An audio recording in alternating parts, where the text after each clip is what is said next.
Yamaha is going to do the same thing it's been doing. They're gonna be terrible because it's a lot of top speed and they're way off the mark on Seems like it.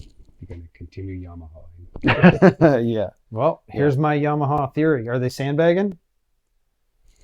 You mentioned that in text the other day, and I'm asking how much more can they sandbag? Like, how much more can they get out of sandbagging? They're already the bottom pike. No, but what I mean is, if you think about, and this is what I mentioned to you earlier, if you think about how NBA rebuild seasons go, right? You take a season, you basically tank the season.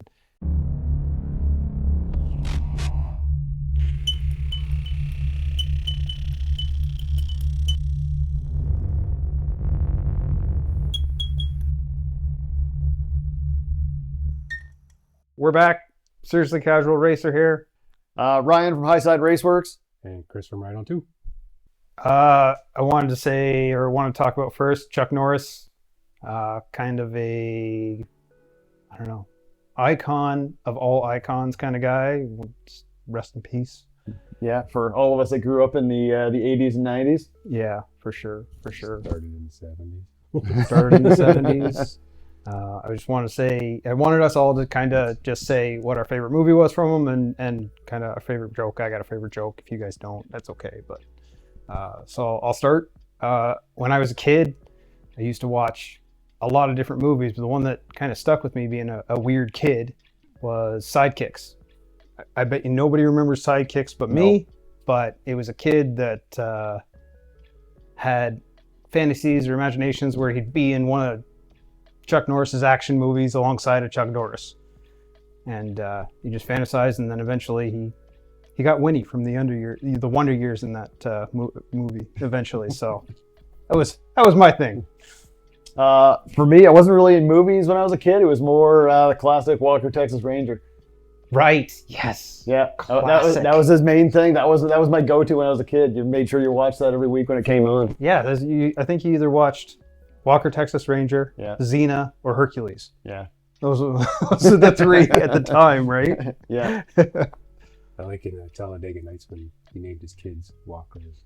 Yeah. Texas Ranger. They're terrible boys. Shut up, Chip, or I'll go ape shit on your ass. Absolutely. Yeah.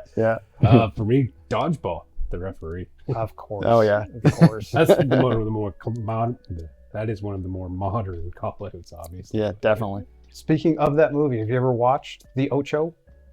No. No? Great. No. We watched some great stuff on YouTube or ESPN, The Ocho. I can't even remember what the last thing we watched, but it was something weird. But they're all weird. But whatever it was great to watch. It's always, you come across something that's like, that's a thing? And you watch it. It's pretty funny, yeah. I didn't know that was actually a real program. On YouTube it is. I don't know that the Ocho is actually a thing, but it seems like ESPN puts out weird YouTube videos and they'll put the Ocho up. Oh yeah. ESPN 8 the Ocho, so it's pretty entertaining. And we'll watch one of them at one time because it's funny. Do you have a best Chuck Norris joke? Pertaining to the weekend races, I came across one that said Chuck Norris can build a snowman out of rain. Pretty good. You? No, I don't have one, unfortunately. Okay, I heard one that I thought was pretty good when he died, and it was Chuck Norris finally finished the game of life. He was going to go check the afterlife next. That's a good one too. Nice. Yeah. So, all right, we'll get into MotoGP now. I think it was a very challenging weekend for everybody. What do you guys think? Mixed conditions, yeah, up and down with the rain and nice weather and track falling apart. The track falling apart for sure. I don't know for sure, but I think a lot of that had to do with how bad the weather was. Yeah, it was terrible rain for the first, what was it, Wednesday on, basically? Wednesday till Saturday. It was under how much water? Yeah, it was the supposed to be the jet ski race on Friday. Yeah, exactly. It looked more like a Grand Bend weekend than a MotoGP weekend. Yeah, we've seen some bad ones actually here in Canada. We're here in Canada, guys, just in case you're not watching us here in Canada. Me specifically, the Grand Bend one you're talking about. I had just come from a Canadian Superbike round where we completely flooded and washed out in Nova Scotia. So it felt like I brought it with me. Came back next weekend, at You definitely did. Grand Bend, and it flooded out in Grand Bend. So that was definitely a bad one. But for MotoGP, it was obviously very difficult for everybody, and they were trying to make the best of it. The fans, though, oh my God, the fans there. We need fans for every MotoGP round like they were in Brazil. Yeah, they're quite enthusiastic. Oh yeah, I loved it. Every time Moreira was up, they were screaming and yelling at the top of their lungs, and it was. You can't not cheer for the local guy. Oh God, yeah, and he was loving it. Yeah. I grew up in, kind of idolizing racers and whatever, but seeing that Senna helmet, that was pretty cool. Mm-hmm. From Moreira, that was a nice nod. Probably the most famous Brazilian racer of all time. Mm-hmm. So that was pretty cool. Anything that stuck out to you as Brazil really showed how much they love motorcycles? No, not for me so much. No. Not so much No. taking out with the motorcycles, but with the track cleanup, did you guys hear that they brought in prison mates to clean it up? No, I did not. They were doing everything they could to make Took it happen advantage of the there. free labor. Yeah. Yeah, they were definitely going all out to try and make sure it happened with how difficult it was. So might as well talk about the track starting with that, because on Saturday, a gigantic hole appeared in the track. Yeah, that was just before the sprint. Yep. What more could they have done? Could the racetrack done anything to prevent that, or is this just 3 weeks of torrential rain there that's destroyed the track? I'm gonna go with kind of act of Mother Nature on that one. I'm not sure. I think so, even though the rest of the track was falling apart. Well, I'm going with the sinkhole as a drainage thing. So unless I don't know what their drainage system's like there, if it's up to par but that was also a crazy amount of rain. Oh yeah, that they're not used to either. Track was underwater. Like, it was underwater. Yeah. It was amazing they got it cleaned up in time. So yeah, I have to think the sinkhole is, but they weren't prepared for what the motorcycles were going to do to the surface. No. Did you see pictures of it? I see Yes. pictures of bruised forearms and like fingers all busted up from being hit with debris. Yeah. Yeah, I saw a few of those pictures. But the track That track itself surface. Yeah. looked, I don't even know how to describe it. It looked like a construction crew had come through the day before, paved it over, and then they raced on it. Yeah. Like it was tarmac that was just getting torn up because it never set hard. Mm-hmm. So we've seen it a few times here. Yeah, it a reminded me few of different- Shannonville when they did the fresh repave for CSBK round 1 back in, I think, 2018 when I was racing lightweights. Yeah, we torched And that it was track. destroyed after the weekend. We absolutely destroyed it. Did they just not take enough off? Didn't allow enough time to set. Yeah, I don't think they allowed it hard. When we were coming out of the hairpin on that track, as soon as we come out of the hairpin, when we get on the gas, we tore giant chunks out of the track. Yeah. So it's about how much time it had. So I have to think that they had resurfaced it and not allowed it to harden hard enough. Or maybe the heat that goes over that track never allows it to harden. Maybe it's always going to be that way no matter what they do. I don't know. Yeah, I'm not an asphalt engineer, so I have no idea. That's totally outside my wheelhouse. Jeff Williams, comment. You know. Let's get into the teams. Just go straight to the. Straight to the good stuff. Should we go straight to the championship? 2026 champions. Aprilia. Probably at this point, yeah, it kind of looks that way. They're 1-2 right now, right? Aprilia Factory Aprilia 1, Yeah. Trackhouse 2 in the points. Yeah, I think so. I think I'd have to look it up. it's a good margin too. I think Trackhouse's next closest rival is 12 points or something behind them. Like, it's not close. It's not close because I gotta look at Chris. It's not close because of Pecco.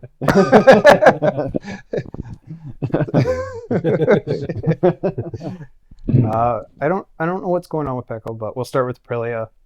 Bezzecchi ran away. Yeah, Like- in a rough start. Rough Yeah. start to the weekend, and in the rain, and then in qualifying. I think it was qualifying where he ended up on the ground at one point. Yeah. In Turn a four. practice. Turn 4, 8 people. Oh yeah. There Big time. had to be a bump there. There had to be something there because it was the same place on entry, on the brakes every I time. was watching Mark's onboard during the sprint, and you could see there's a bump right as they're going through turn entry. Yeah, you can see it for sure. Yeah, I didn't count it up. Maybe I'll put it in the video. Maybe I'll put a graphic up here how many people crashed. But it had to have been in the 20s in turn 4. 20 crashes in turn 4 is my guess. Is that just in GP? Well, over the whole weekend. I know, but just in GP. Yeah, we're not gonna- Moto3 and Moto2 guys ended up on the ground quite a few times. That was too. a lot of crashing in those classes too. Yeah. So I believe they said something like 80% of the weekend's crashes were in turn 4. yeah, it was insane. That turn was eating everybody up. Jack Miller 3 times, I think. Yeah. 2 or I think 3 so. times. Quite a few times anyway. Mhm. He got to know those marshals. Australia has 64 points. Ducati has 47 in the Constructors' Championship right now. So that's Deb. She says she's going to take care of us from now on, and there should be no more screw-ups. By the way, we understand we had some audio issues last time. We got a producer. She's going to take care of us from now on. So what were those stats again, Deb? Aprilia, 64 points. Aprilia 64, Ducati 47. 47, KTM is 42. KTM 42, Honda is 16. and Honda 16. Yamaha is 8. And That's- Yamaha's not even on the grid. Don't worry about it. That's the manufacturer's championship. What do the team championships look like? So Aprilia, I think it'll be Aprilia Trackhouse. Aprilia Kate. is 101. Uh-huh.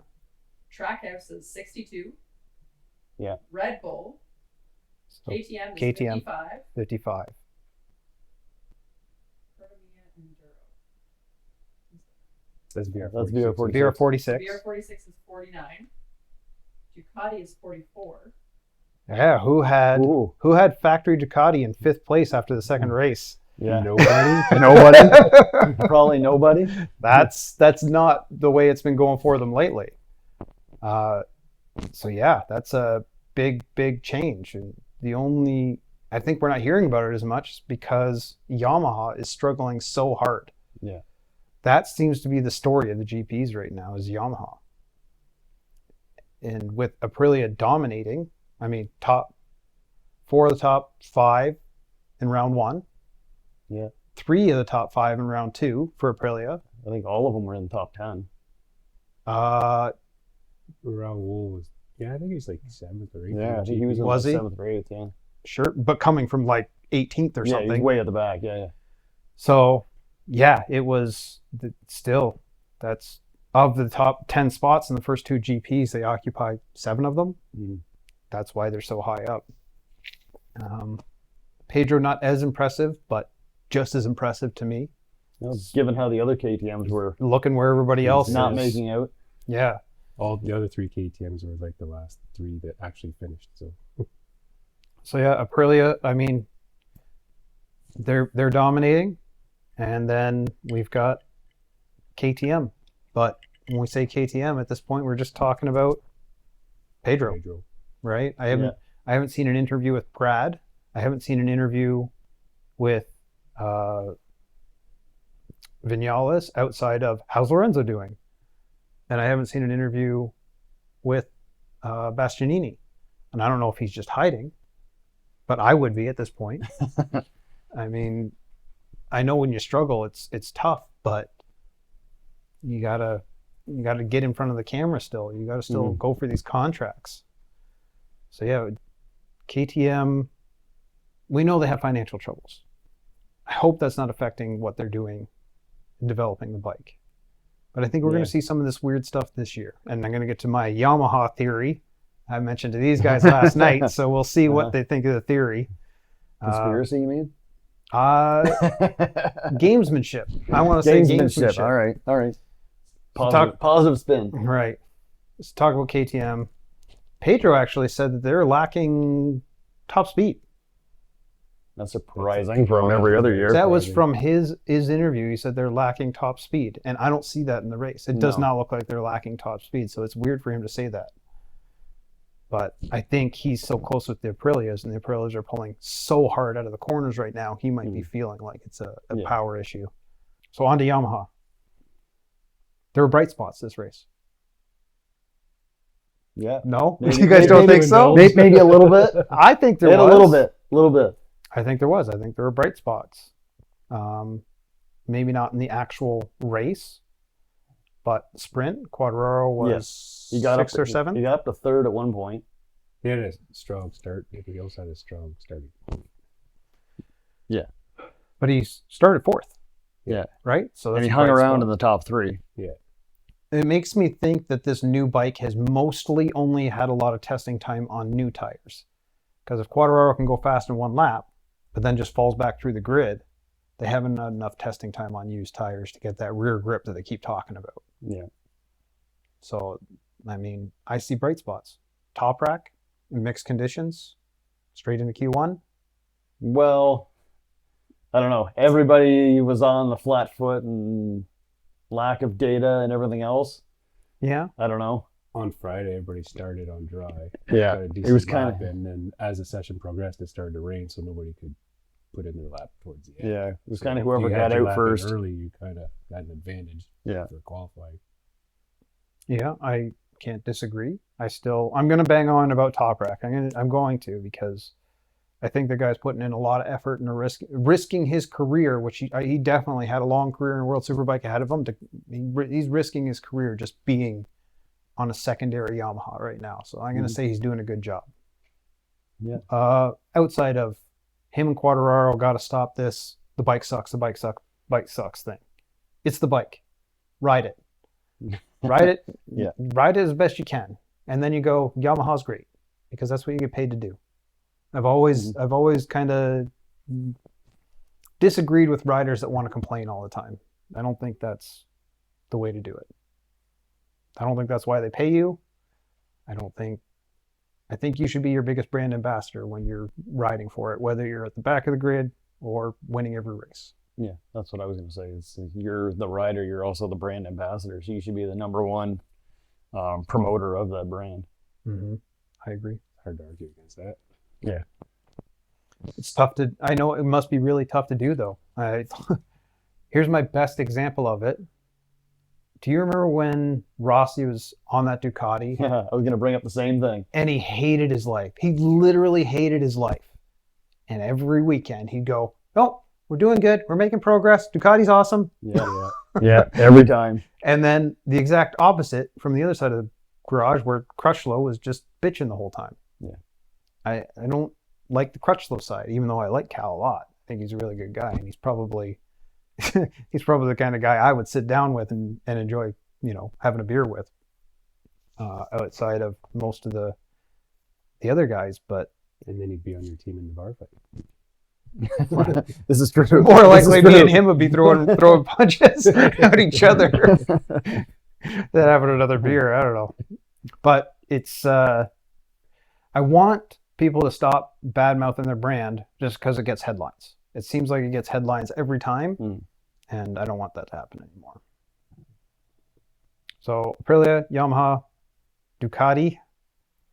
I know, Ducati. Everybody looks to the left. Same old story that we've been watching for the last year, plus 2 races. Yeah. Well, it's tough to say. We keep seeing Bagnaia fall back. We keep seeing a bunch of other riders excel. Yeah. Did you? Yeah, This He weekend? had a great weekend. FDG did really good. I think I'm the only one person that calls him that, but I'm going to be calling him that from now on, FDG. So that's what I call him. He did great. Fought hard. He fought with the greatest rider of comment, guys. Make comments on this. The greatest rider of all time. He was fighting with, Yeah. beating up equal on. equipment.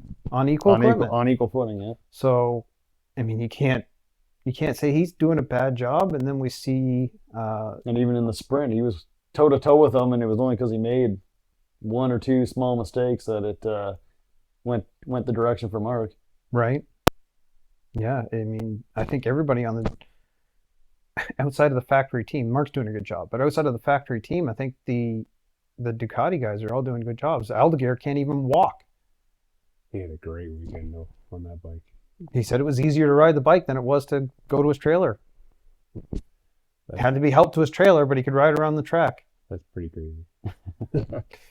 Well, I think that tells you how easy in quotations these MotoGP bikes are to ride. They're far friendlier than people think. I think that's been the big evolution in MotoGP, is allowing these riders comfort on the motorcycle, where it used to be when you used to see the two-stroke guys fight the bike the whole time. And then the initial four-stroke guys would be wheeling and endoing and going sideways the whole times. Where these bikes seem to be like, jam on it, throw it in the corner. It's not that bad to ride. Actually, I think I saw on the Taylor McKenzie channel, he rode his brother's bike, Taz's bike, and was quoted as saying, you'd be surprised how easy these bikes are to ride compared to jumping on a street bike and going around the track. Yeah, on that V4. But what would happen if you gave a bike like this to a track day guy? I think if you gave this bike to a regular track day guy, they'd probably be surprised at how nice it is to ride. It's not some big scary super bike like you might see on TV. Track. Yeah, on that V4R. Yep. Yeah, that World Superbike spec. Mm-hmm. So that's good for Aldeguer, that he's not going to have to recover fully and still be competitive. But does that mean the Honda's the opposite? Is the Honda hard to make it through a race because it's so hard to ride compared to these other bikes? There's only one guy that's struggling to get to the finish line on a Honda.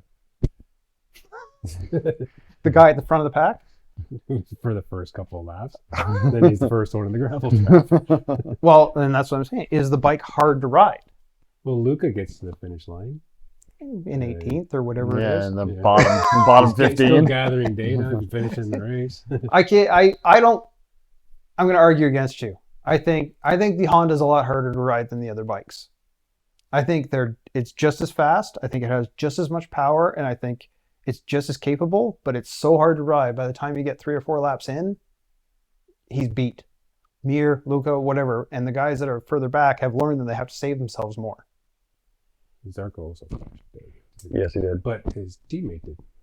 The rookie. Yeah, Oh, Morera. on his home turf. He didn't want to mess up that nice helmet. But he finished 10th or something. No? I think he was 12th or 13th. I think it was right behind Marini. I think him and Luca Marini were only less than a second apart. So Still pretty good for a rookie. it's amazing. Yeah. He's destroying Toprak. He's destroying one of the best racers that have ever been in Motor Superbike. Handedly giving him the boot. Mhm. So can't really tell you what he's going to do in the future, but right now he looks real strong. Yeah, Luca was 11, and Morera was 13. Okay. Who was in between them? Morbidelli.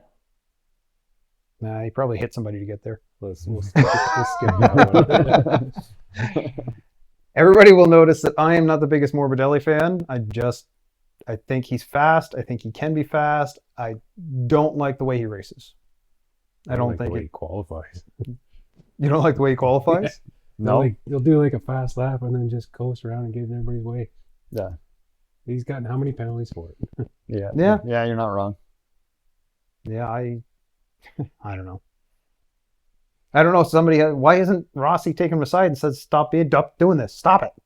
Like, first time, okay. Second time, you're being an idiot. Third time, you're not me. I think Valentino Rossi is now that parent that's never home to watch their children. Probably, yeah. He's got his own kids now, finally. He's got He's things to busy. worry about. He's busy. Yeah, so.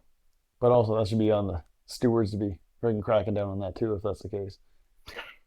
I think you just put blindfolds on the stewards. They do the exact same job, not being able to see anything. Yeah. We talked about Rins probably being the guy at, biggest risk. I was thinking about that after we talked about it.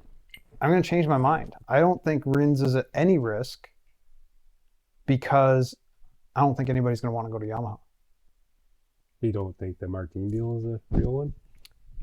Not the one he's riding in Aprilia right now, and he sees how good it is.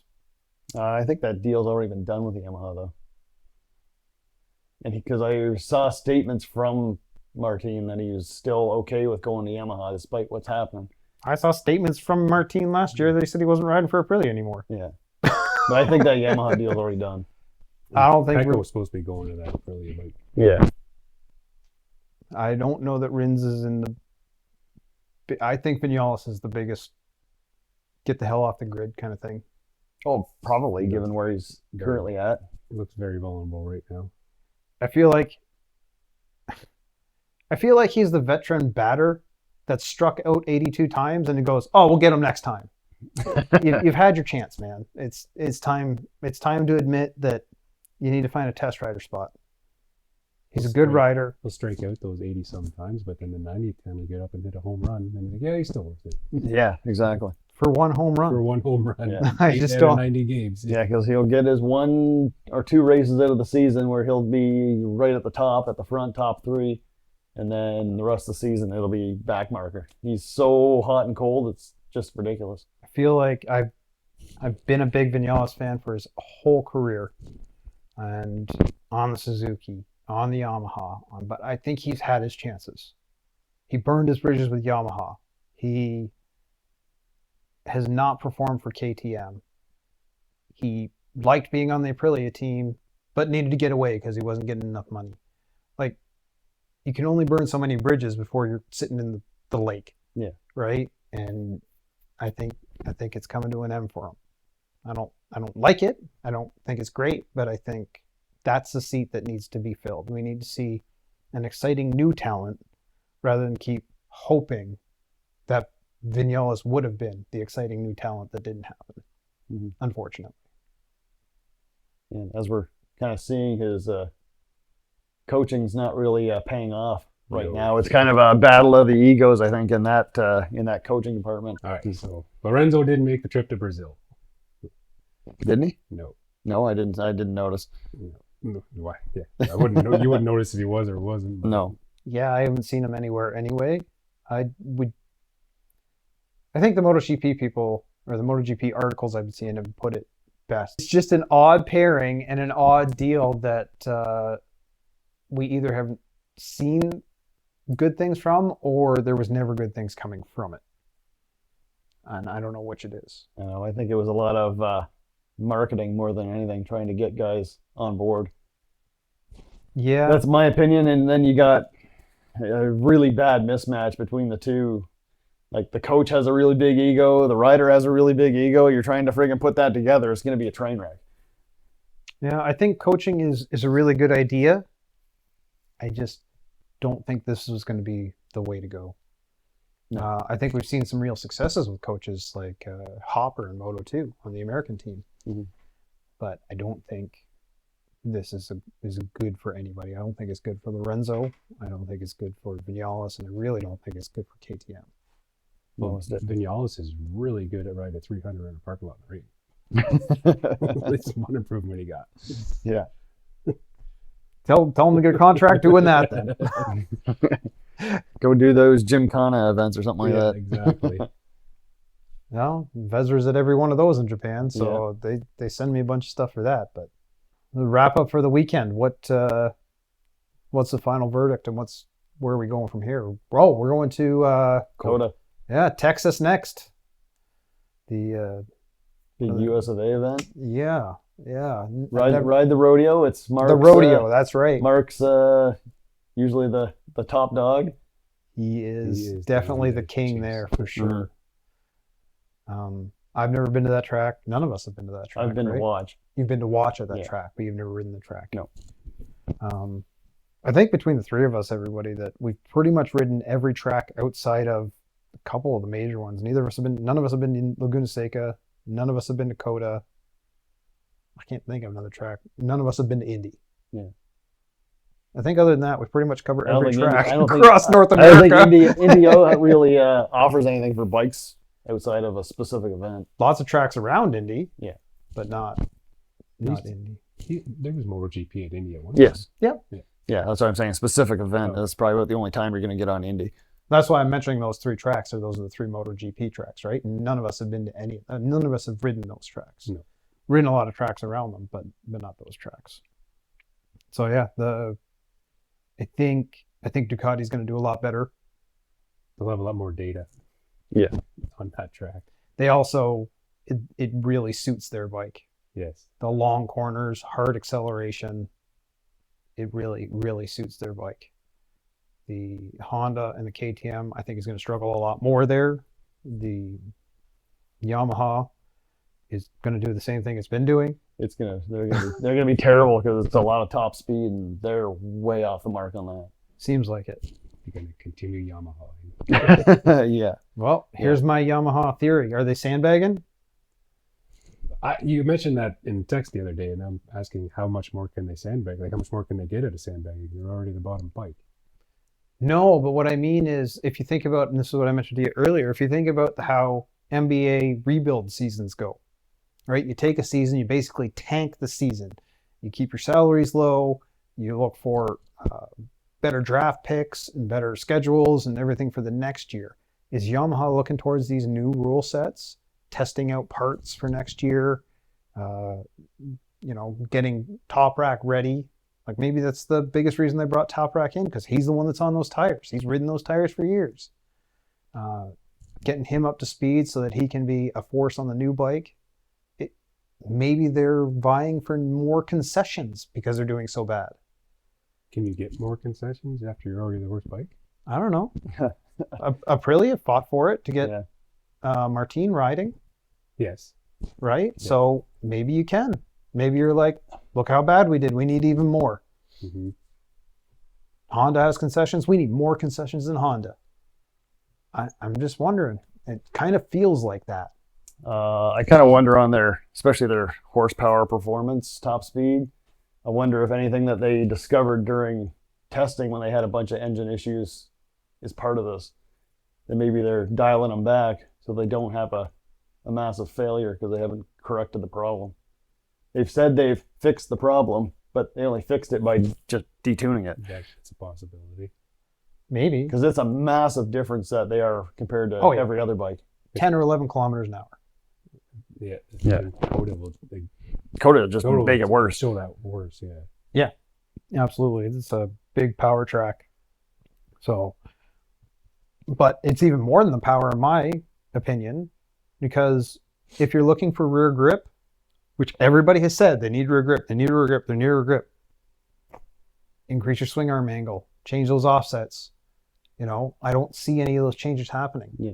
Get your bike balance different. Yeah, like I don't see any of those changes happening. They'd rather just keep it handling the way it is. Keep status quo, status quo, status quo. If a rider's asking for more rear grip, you change everything until they're happy. And then you go back the other way to try and get more handling, more acceleration, more braking stability. They're still trying to build a fast cornering bike, right? Not a point and squirt bike. Yeah. I assume. I mean, Quartararo is abusing his brakes to the point where I don't know how he has any left. Yeah. Right? The poor guy obviously has talent that he can't use because the bike's not there, but I don't know. So you guys disagree with me? You think it's... Not fully, Not fully, but I still think they can get more concessions than they already have. Yeah, I think they're kind of limited as to how many concessions they can get. I think they've got the bike held back for risk of failures. Yeah. Which is part of the development process. So save money, don't blow up engines. Yeah. To me, that means they're throwing this year away. Why would they care? They got Rins injured. The only one they're trying to make happy is Quartararo. Mm-hmm. Right? Everybody else they don't have to worry about making happy. Yeah. But they're limited on how many engines they can have in a season as well. Which is more than Ducati or any of that. Yeah, tier yeah. In the concessions, yeah. I think they're allowed one or two more motors. Yeah, but if you have a motor around go, you're gonna chew up a friggin' budget and an allotment in a real hurry. Okay, so there you just said it though. So they're trying to save money. Yeah, budget and allotment. They're only trying to make one rider happy. Mm-hmm. And they're not making big improvements to the bike. Not that they can. Everything's pretty much locked. Yeah, you can only do so much. But, I mean, wouldn't that be sandbagging? to a degree. And Quattararo's already got one foot out the door. Yeah. Yeah, I don't think he can get a contract as big as he can from the way the Yamaha's paying him. I think he's already made enough money. He doesn't need the contract. He just wants a bike to win on. Yeah, it'll be another Marquez situation where he just doesn't care. Did you hear Alex Marquez had to negotiate into the $1 million range? No. I think the initial offer was $500,000 for the year. Was that with Grissini? No, with KTM. Oh, with KTM. That's because KTM's broke. I know, but that's just not enough money. It's not enough money when any of these guys No, it's could definitely break not. their neck. And I mean, Alex Marquez has Mark and his dad, and whatever. They're good, but a guy like, I don't know, Brad Binder, he's not good, man. Like, he breaks his neck tomorrow, he's got to go back to farming. No, yeah. I did hear there's going to be a base salary introduced, which is going to help a lot. No, yeah. Okay, I think it's about $500,000. That sounds, fair for a satellite team. $500,000 for a satellite team. But when you're fighting to get the $500,000 and you don't know if you're going to have a seat next year, that sounds like a problem. It's not like us. Like, we make so much money we don't have to worry about it, yeah. right? Yeah. We get on Don't even bikes. think about it. Yeah. Yeah, like, Just slap the Visa down, throw the tires Oh, on, yeah. it's fine. Canadian motorcycle races are known for their mansions. Yeah, And look at the palace we've got here. tons of money in racing, just all going out. It's true. Out the door. Uh-huh. So that's kind of our MotoGP wrap up. One last thing I wanted to touch on was the Alan Richardson video. And I don't really care. We can talk about whether we agree or disagree with what he did or what the Karen did. I mean, the neighbor did.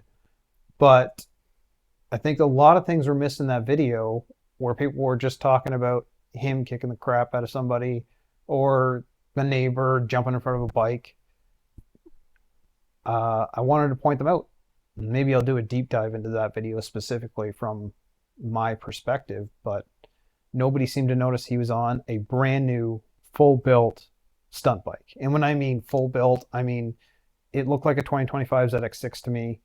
It had every modification you could possibly have on it, maybe even a different frame. I couldn't quite see the frame, but I think it might have had a different frame. And rear seat cutout, tank change, triples, handlebars, everything a pro stunt rider would want on their bike. And Alan Richardson's not a pro stunt rider. I don't know that I've ever seen him do a wheelie. So I believe the neighbor did see him bombing up and down the street. At some point. It's a stunt bike. On that day, I don't think so. I think he had taken his kids out that didn't know how to ride, and they were just calmly touring riding along. down the street. Well, you know this from your own stunt riding days. Really large rear sprocket. You wouldn't have to be going that fast for the bike to be screaming.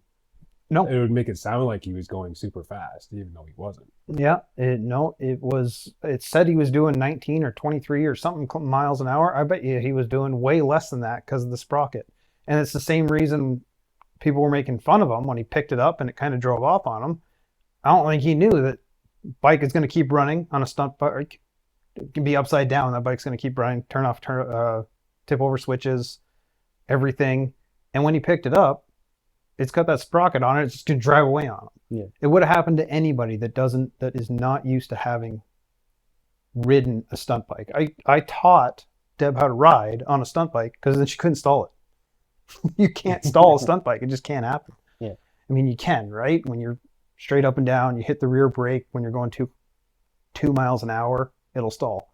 But in general, it's really, really hard to stall it. And that's why the bike took off on him. He picked it up, he started letting out the clutch, and it immediately just took off on him. Went up on the grass and everything else. Yeah, I don't think he should be embarrassed about it. I think it's a brand new bike to him, and he was in a hyper stressful situation. And he shouldn't hit the guy. He shouldn't have hit the guy, and he should have hit the guy. What do you guys think? I'm okay with how it went down. I'm okay with how it went down, but some people just, it's okay to say, this is my opinion. You're kind of, my family's over here trying to have a picnic and you're going up and down the streets and it's really loud. And then, okay, you said your opinion, you walk away. You don't have to keep getting in the guy's face. Yeah. And he shoved him off the bike too. He did, yes. He pushed him a couple times. Second he laid his hands on him and he was on the ground. It's fair game at that point. Yeah. And I don't disagree with that. The reason I would say he shouldn't have hit him is his 2 kids were standing there.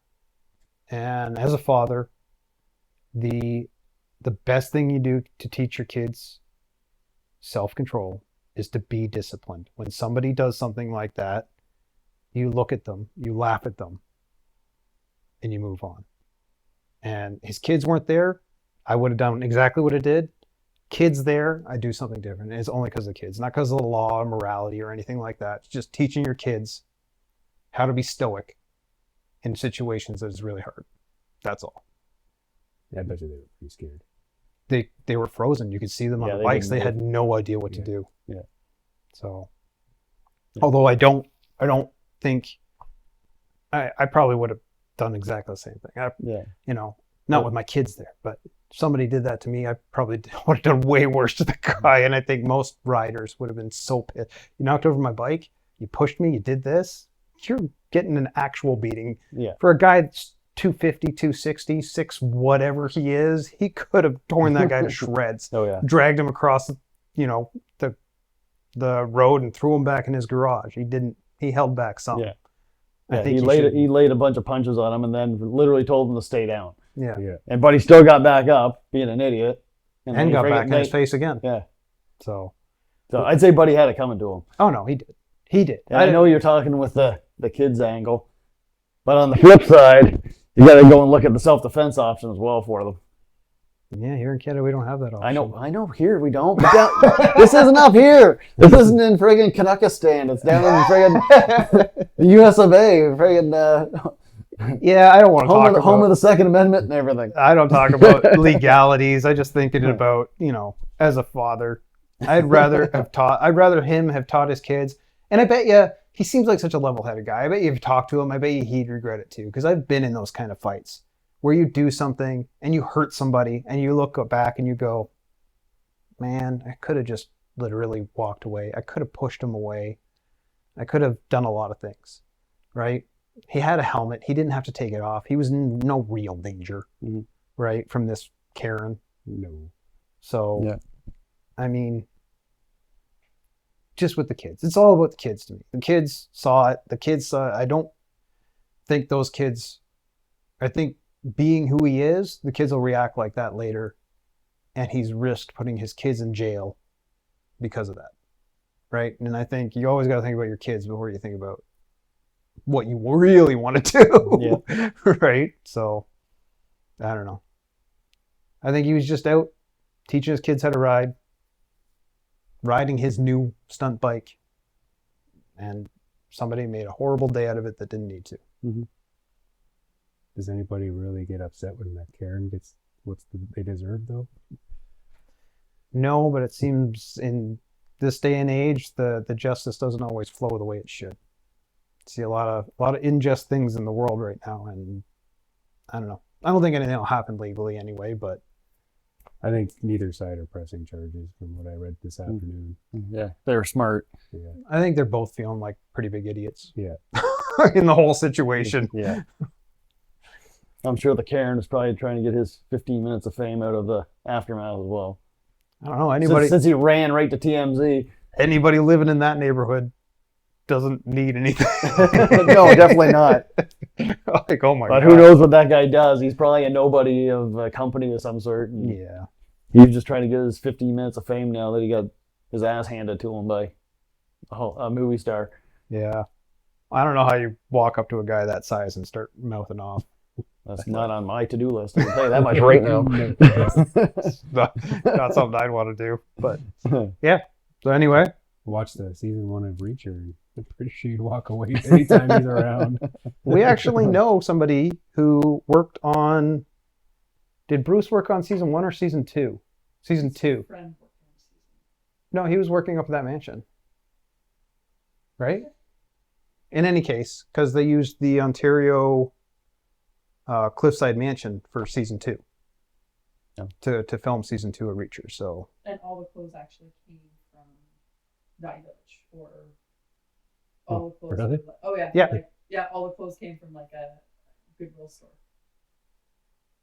So yeah, it's not as far apart as you think it is, but and you know, motorcycle community is not that big, right? I bet you, especially a stunt bike like that, I could probably call up a few people, figure out who built it. It's pretty. I mean, we could probably call Johnny P or somebody, figure out who built it for them, and there's not that many links between us and them. Motorcycles in general. especially racing. Racing's such a tight community. We kind of know everybody. So, yeah. Anyway, that's our roundup for MotoGP Round 2 and Chuck Norris. Yep, Chuck Norris. Rest in peace. Rest in peace. Yes. Rest in peace, Chuck Norris. I hope you guys, this worked out better for you. Might have an outro in a sec, but if not, see you next time.